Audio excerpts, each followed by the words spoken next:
Welcome to the Exercise is Health podcast, where we're talking about exercise, health, and the interconnectedness of the two.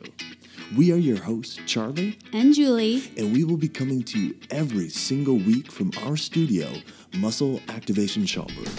Hey, welcome back, everybody, to the Exercise is Health podcast. We are your hosts, Charlie and Julie, and we are coming to you from our studio, Muscle Activation Schaumburg in Schaumburg, Illinois.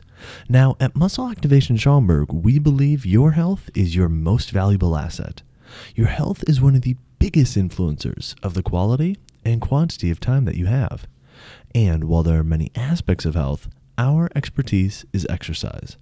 Exercise has been proven time and again to not only improve your health, but also increase your longevity and improve your quality of life. And today we are answering your questions about exercise. And we have an awesome question submitted to us today from our colleague, Michelle. So Michelle writes to us, "Hey, Julie and Charlie, absolutely loving your podcast this year. I'm sure it's a lot of work for both of you, so I just wanted to say how much I appreciate it and how much I get from it each week. You guys have a gift with words, and I'm so grateful for you for sharing your expertise. I thought of a question for your Q&A segment that I'd love to hear your explanation and spin on. When training clients, I discuss all the topics you reinforce, not counting reps, slow controlled movements, etc. But I often find that they cannot distinguish what a final rep looks like. In other words, they don't know when to stop the set. Most times they quit too soon, or they're not sure what signs to look for that indicate the set is done. I think this topic might be relevant for your listeners who work out in a gym without a trainer." So first of all, thank you so much, Michelle, for submitting this question. And actually, as I was reading it, I was thinking, this is really tough to do if you've never worked with a trainer. And then you, of course, pose the perfect question, how would you do it without a trainer? So hopefully we can talk about this because I know a lot of our listeners are trainers. And so hopefully we can bring some clarity to you so that you can really help your clients feel and experience their sets to the fullest. But also, this is really applicable to those of you who do not work with a trainer, and especially a trainer that kind of follows our philosophy. And you'll be able to better have an idea in your mind how to know when your set is getting close to being done, when it's getting done. And also, we're going to be shedding some light on how sets may differ depending on what you're trying to get out of the set. Because we all know everyone's got totally different goals when it comes to the gym. Yeah, this is really an important topic because so often the results that we get from the gym are gleaned in kind of the last few reps that we might do of an exercise. Like the first, if you're doing, say, 15 reps of an exercise or you're doing something for 60 seconds, the first 45 seconds might just be trying to fatigue the tissue enough to actually start to get the really cool changes that you're after in the gym. But if you don't know that you need to be pushing for those last 15 seconds, or if you don't know what to be looking for in those last 15 seconds, you can either completely blow through that end of the set, or you can stop before you even get there. And that can dramatically impact the results you ultimately get from the workouts that you're doing. So this is a really important topic. If you exercise with a trainer, if you exercise on your own, listen up, because this right here is key to you getting the results that you want from your workouts. And the first thing that we need to do when discussing this topic is we need to talk about parameters. Okay, if you are working out, whether on your own or if you are a trainer training a client, you need to have parameters that are set for the exercise that you're doing. And we have a bunch of them here. We're going to read through them and we're going to explain them to you. Okay, so the first parameters that you need to set is you need to figure out what joints you want your client to move, or what joints you as the person doing the exercise want moving. Do you want your elbows moving? Do you want your shoulders moving? Do you want your hips or your knees moving? And a lot of times this is kind of, not going to say obvious, but it's kind of implied by the exercise that you're doing. Hey, if I'm doing bicep curls, I want my elbows moving. But the flip side of that is maybe what is even more important about this parameter, and that's identifying the joints that you don't want moving.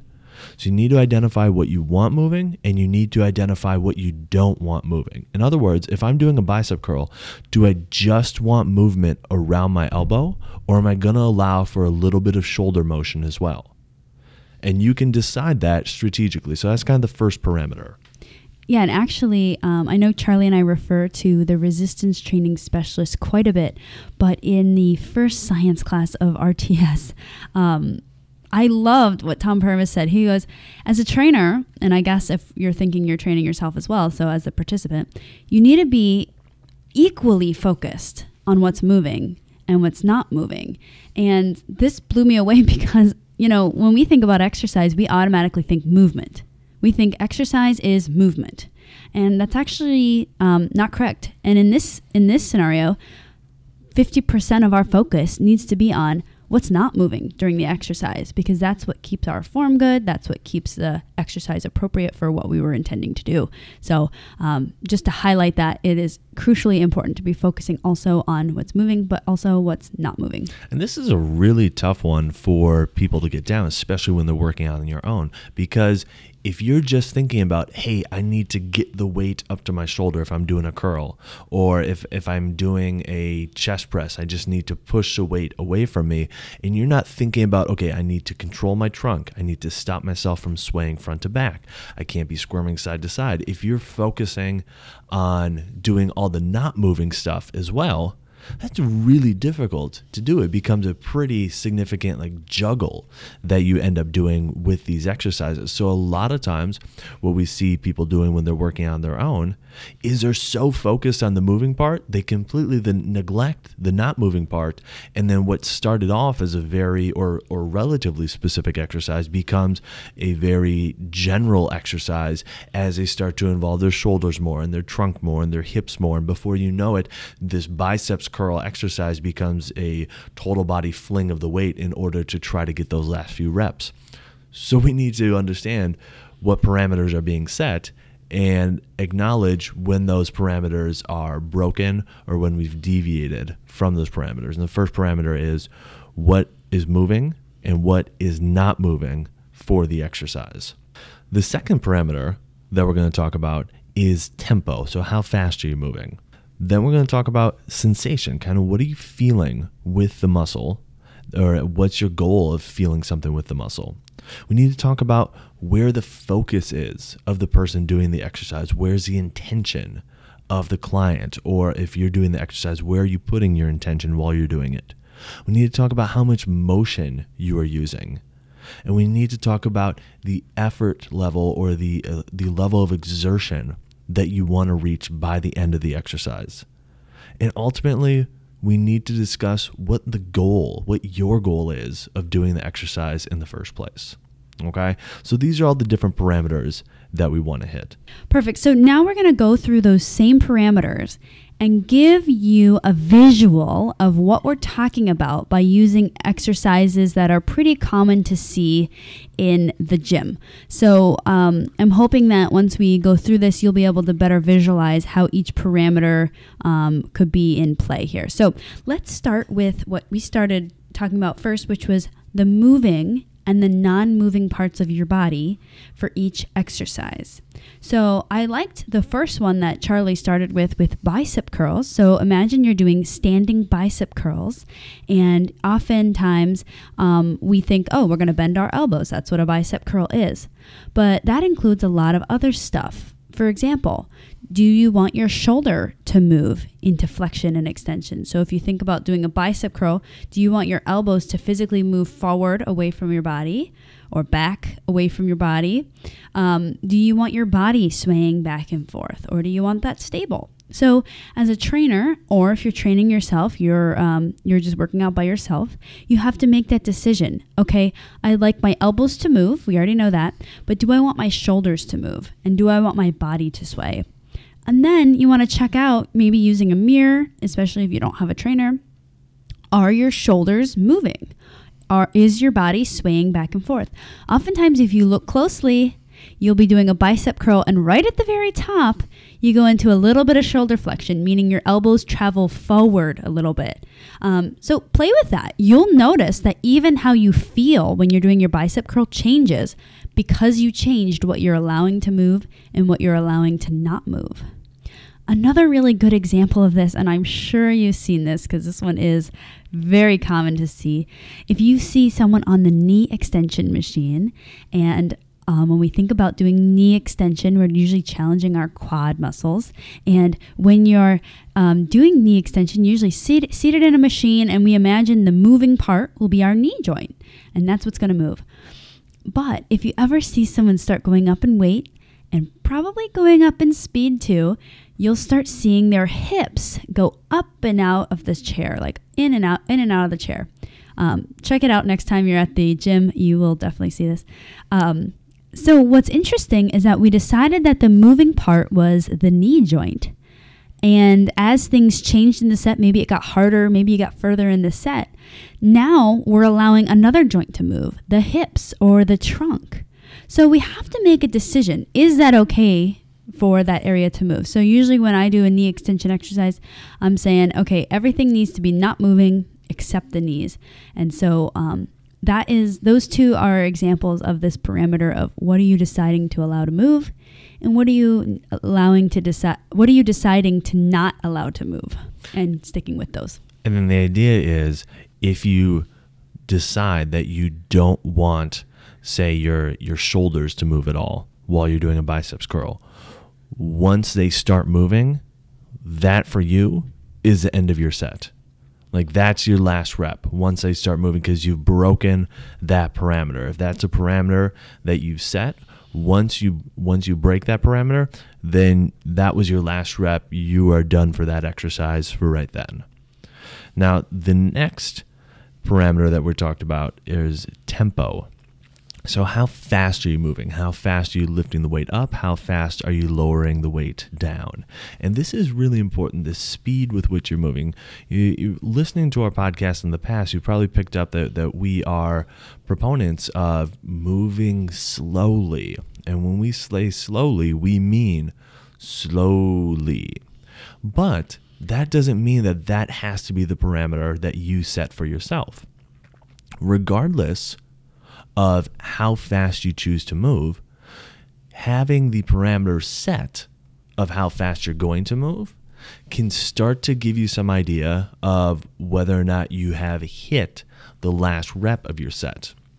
For example, if you're doing a biceps curl and you decide that you're going to curl with 20 pounds and you're going to take 3 seconds to move it up, you're going to pause for a second, you're going to take 3 seconds to move it down, and you're going to pause for another second. If you find that after doing that for about a minute that you're starting to move the weight faster in order to get a little bit momentum to help you get the weight up, now all of a sudden you have broken the parameter of your tempo. For you, that might be the last rep that you do for that set. So if you put in place a parameter of the tempo, saying, all right, we're going to move for 3 seconds up, and we're going to move for 3 seconds down, and you start to move faster than that, or you start to move slower than that. You can't keep that tempo anymore, meaning you're getting so fatigued that you can't move it any faster. That, for you, might determine the end of that set. That was your last rep. So our next one was sensation, or feeling the right muscles, or whatever muscles you're intending to feel when you exercise. And we really like this because we find that there is a huge importance in having awareness internally of what's going on. So an example of this would be if you are doing a chest press, and I'm using the chest press because chest is oftentimes one that's slightly more difficult to feel and sense relative to, for example, like a bicep curl or a tricep extension. So let's say you're doing a chest press and your intention is to feel the contraction of the chest muscle as you move through the motion, and you're trying to keep that sensation the entire set. So when your ability to sense and feel this muscle tissue starts to change in terms of it's decreasing, then that's when you know that your body is likely struggling to really connect to this muscle appropriately. And this can start giving you signs that might be compensating around this muscle. What's normal in a set is you're doing a set and you might start feeling that burning sensation in a muscle, and that's okay. And you're still feeling it in the target muscle. But what we don't want to see is that as you're going through, you're feeling maybe your pecs, your chest muscle, as we were talking about, and you start feeling it less in your chest and more in a joint or more in your spine. So we want to be aware of that. How is the sensation going as you're doing the set? And we want to see that that sensation either stays constant or increases in the correct muscles. We don't want to see it decrease in the correct muscles and transfer into other areas or other muscles. And this was a big one for myself personally when I'm working out. I know that if I set myself up on, say, like a chest press, because as Julie stated, oftentimes the chest muscles are more difficult for people to feel, and I definitely fall within that category. If I set myself up to do a chest press, the sensation is often what I will use to guide when the end of the set is. Sometimes I can keep the sensation until I can't physically move the weight anymore. But a lot of times I start to lose that sensation before I could kind of compensate and continue to push the weight. So this sensation one can actually be a really big one that's difficult for a trainer to judge externally. But if you can learn to do it internally with yourself, can make a tremendous difference in your workouts and how you're going about training. The fourth parameter that we're going to talk about is the focus of the client or the intention of the client or of yourself, okay? So what are you thinking about while you're doing the exercise? Again, we've talked about on this podcast, thinking about just trying to squeeze your muscles, just trying to focus on squeezing the muscles that you are wanting to challenge. However, you get to choose whatever it is that you're focusing on. If while you're doing the exercise, you notice that your focus shifts, meaning you go from squeezing the muscles to thinking about the lyrics of the song that you're listening to, or from squeezing muscles to watching what the person next to you is doing, that may, for you, indicate, hey, you know what? That was your last rep. This set is over, because you can't keep your mind where you're wanting it to be, which is on the parameter that was set of squeezing your muscles. So keeping your focus throughout an entire set can be a big determinant in when you hit your last rep as well. Yeah, I often see a lot of my clients, and I know if you're a trainer, you probably have experienced this too. You get on a machine and your client is still talking about whatever they were talking about, and that's completely fine. And I often find that I have to kind of disregard those reps because they're not focused. They're not thinking about the parameters of going slow, whatever our parameters are that day. And so I often find that they'll talk and find we got the muscle warmed up. And then I'll often say, okay, so now I need you to be thinking about the inner thigh. And I want you to really squeeze. And I think there's a lot of responsibility of a trainer, especially on these internal ones, because it's so easy for anyone to count reps or count how long it took for you to get from the top to the bottom of a rep, right? Your tempo. It's very easy for someone to say, oh, looks like you're moving your shoulder and you shouldn't be. So let's adjust that, right? Adjusting the form. But it is up to the, I want to say this, and I don't know how it's going to go over, but we'll see. It's kind of up to the creativity and the descriptions that a trainer can come up with to describe what a client should be feeling internally and what their intention should be internally, because that's a very difficult thing to do, and it's not often explained to us ever before they work with you. So it's really important that as trainers, we take that responsibility of starting to explore these ideas with people. And, sometimes it takes a while. I remember I had a client that we talked about this and he came in 3 times a week, 2 times a week, and it took a year. And he was finally like, Oh, that's what it feels like. You know, it's a skill. Not only is it a skill for the person doing it to feel internal stuff, muscle squeezing, to change intention, but it's also a big skill on the trainer too, to say the correct words that make sense to the person that's receiving those words. So I just wanted to put that out there. It's kind of a fun one. So let's jump to range of motion. So what is your parameter of range?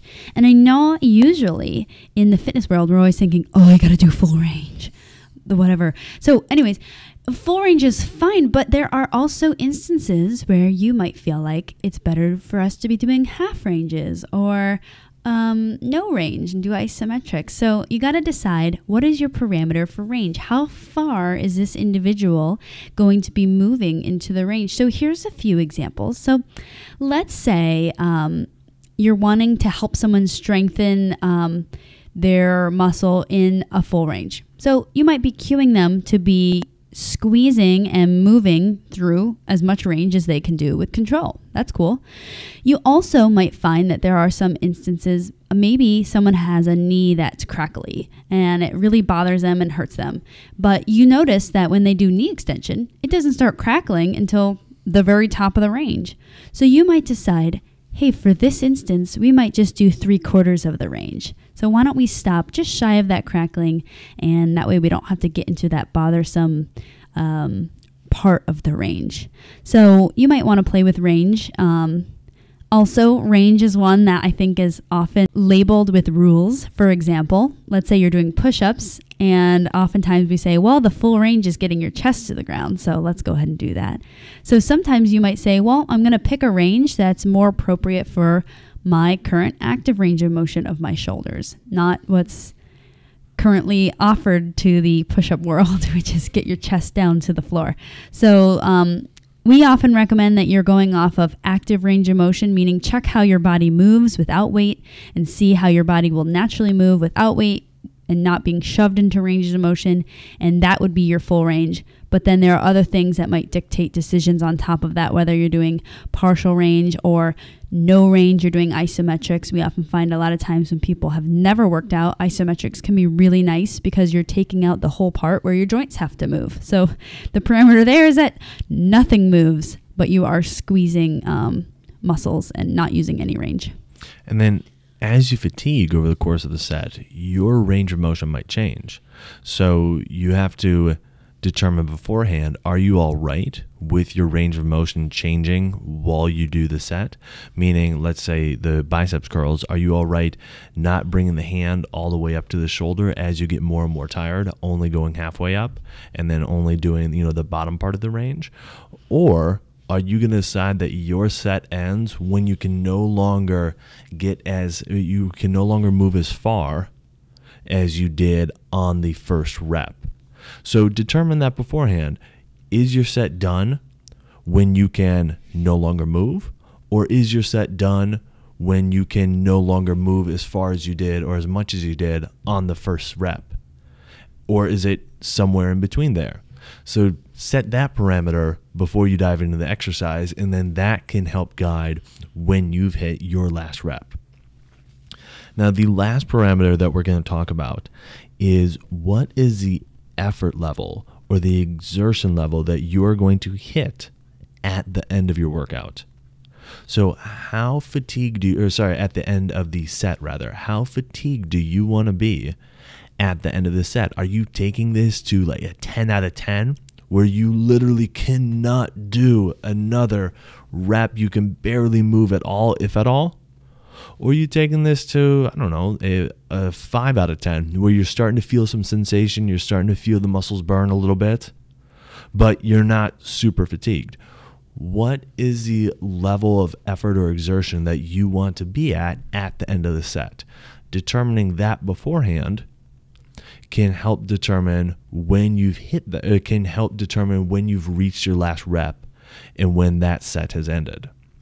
So that's a big one. And I think a lot of times this is a little bit murky for people when they're working out, because they're thinking, all right, well, if I'm going and I'm going to do 10 reps of an exercise, I'm either doing the 10 reps and it's like a 10 rep max every time, meaning it's the absolute most amount of weight that I can get to at the end of 10 reps. Or when at the end of 10 reps, I'm just like a little bit fatigued, just feeling it a little bit. There's very little fluctuation I've found when people are working on their own, playing with, you know what, I'm coming into the gym today and I'm feeling a little bit fatigued. So instead of going all out to everything, I'm just going to take things to like a 7 out of 10.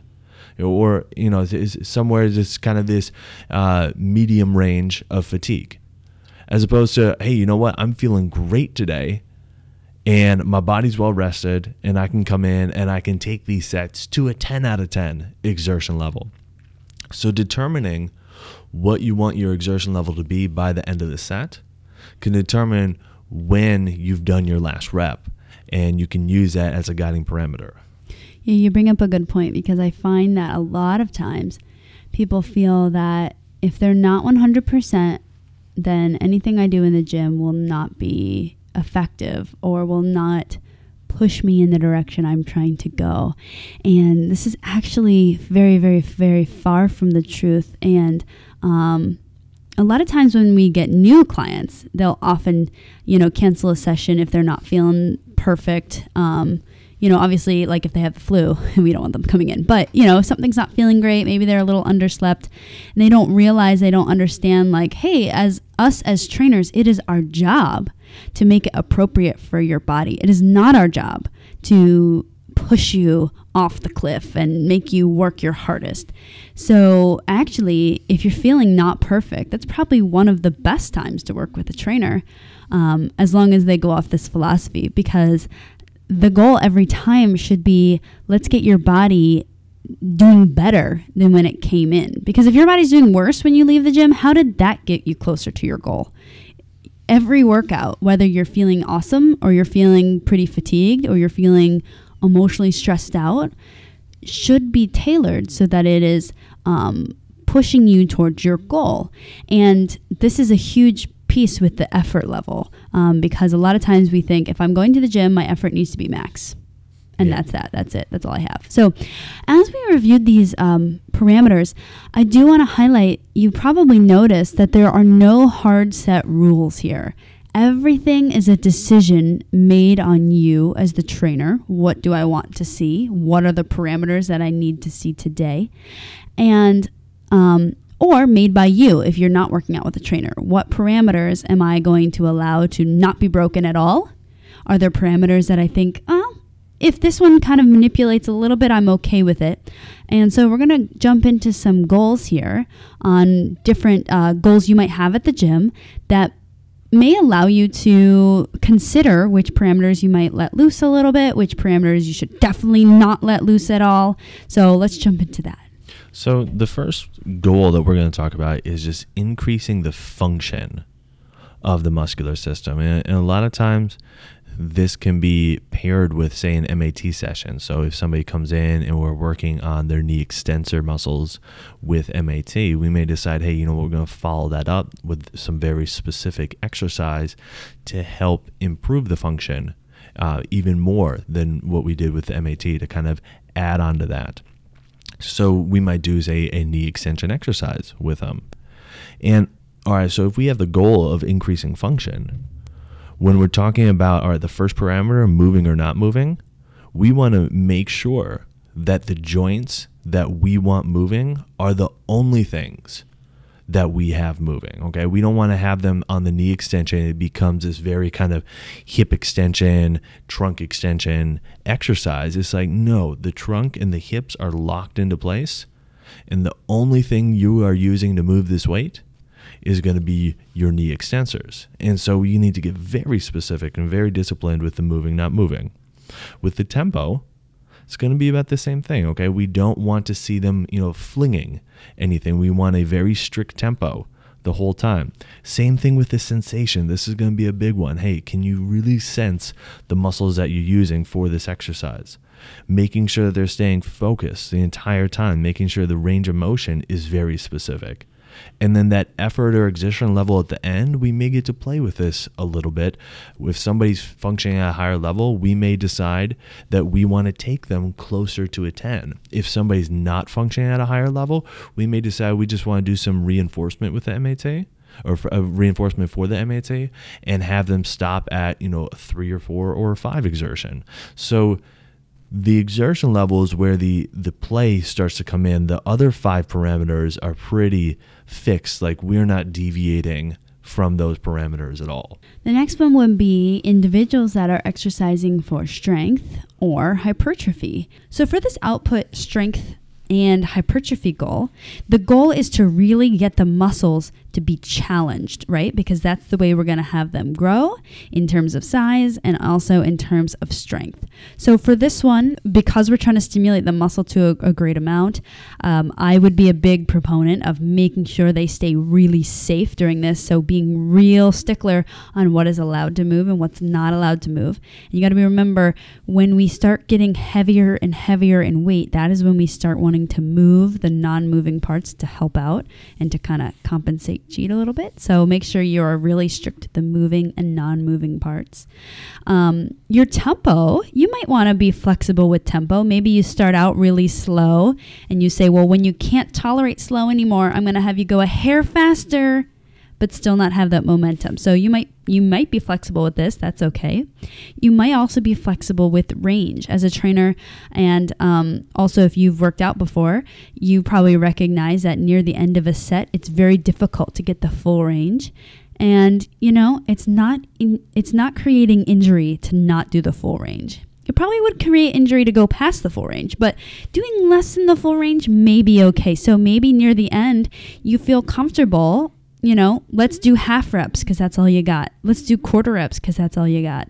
So range might be another one that you might be okay with the parameter changing as you go through the set. Sensation of the correct muscle. This one will be really important to be feeling the correct tissue because you want to make sure you're contracting the right stuff. Having the right focus of the person, making sure that the person is able to stay focused on the intention of contracting and squeezing muscles versus getting the weights up and down. Because again, when you get to those heavier weights, we get really distracted on just get this thing up and down, up and down, up and down. And we forget that the whole way that our body adapts is by focusing on muscle squeezing. So make sure you're staying focused there. And then the effort level, the effort level will be pretty high. So you want to be seeing that, you're not stopping the set until, you're wanting to keep the set going to make sure that effort level gets really up to that 10 or close to it, and not breaking one of the other parameters that you said was not okay, like intention, the sensation, the moving and not moving parts, and maybe being more flexible with the other parameters like range and tempo. And the final goal that we're going to talk about relative to doing a specific exercise is trying to increase the endurance capabilities of a tissue. And so for this one, when we're looking at moving, not moving joints, you might be able to be a little bit more lax, but you're definitely starting off very strict with the moving, the what is moving and what is not moving. And then because you're trying to just kind of increase your capacity overall to do something, you might start to get a little bit more lax, say like when you're doing bicep curls, instead of keeping the shoulders locked into place and just moving the elbows. As you start to fatigue, you might allow those elbows to sway forward a little bit in order to kind of keep the set going. Tempo, you might play with the tempo as well. You might start off going super slow, and then you might allow some speed to be picked up as they start to fatigue, or as you start to fatigue. And then you might go back to moving slowly again as the fatigue gets more and more and more. The sensation of the muscle being used, this should still stay pretty high, okay? Even though you're going for an endurance type of adaptation, you still want to make sure that you're able to feel the muscles that you're using, because at the end of the day, if you're not feeling those muscles being worked anymore, then you might just be reinforcing compensation patterns. Where the focus and intention is, again, this needs to stay high so you can focus on using the muscles that you're trying to challenge and feeling those muscles and squeezing those muscles. The range of motion, much like the strength and the hypertrophy, this is something that can be played with quite a bit. So you might start start with a bigger range of motion, then as you fatigue, that range of motion might start to get less and less and less and less. Usually doesn't go the other way. It usually doesn't start with a very small range of motion, and then as you fatigue, it gets bigger and bigger and bigger. It usually starts off as closer to a fuller range of motion, and then as you fatigue, it gets less and less and less. But that would be a parameter that could be manipulated. And then the effort level or exertion, again, this is going to be your choice. You can get it so you're going pretty high by the end of your set, and you're just doing a longer set. So for the first 30 to 60 seconds, it might feel not super challenging, and then by the time you hit 90 seconds or 2 minutes, it gets really challenging. So that's another parameter or variable that you get to play with when looking at improving the endurance capabilities of certain muscles. So in terms of what does the final rep look like, it really depends on what's your goal and the parameters that you set in order to execute an exercise. So what parameters are you setting before you even start the exercise that you're hoping will help you to reach your goal? And then how much play are you allowing with those parameters based on the goal that you're trying to hit? Are you trying to improve function where every single parameter is going to be super strict? Or are you trying to improve endurance where there may be more leeway and more play within some of the parameters?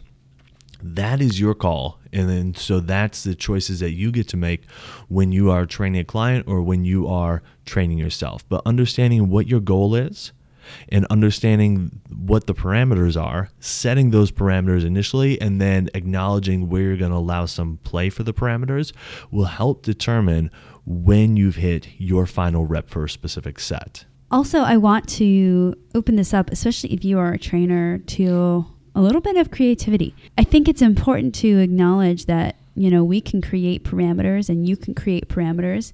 And as long as you're thinking through and you're using your knowledge of exercise and mechanics and you're creating parameters, try it out on yourself or clients strategically, especially if you get someone with a really unique goal, and track the results and see what happens. Let us know, because that would be cool to start seeing what other people are trying. But I think that the main overall arching idea here is that we have to set almost like what our expectations are and deciding when it's okay to break these and when it's not okay to break these, and start there.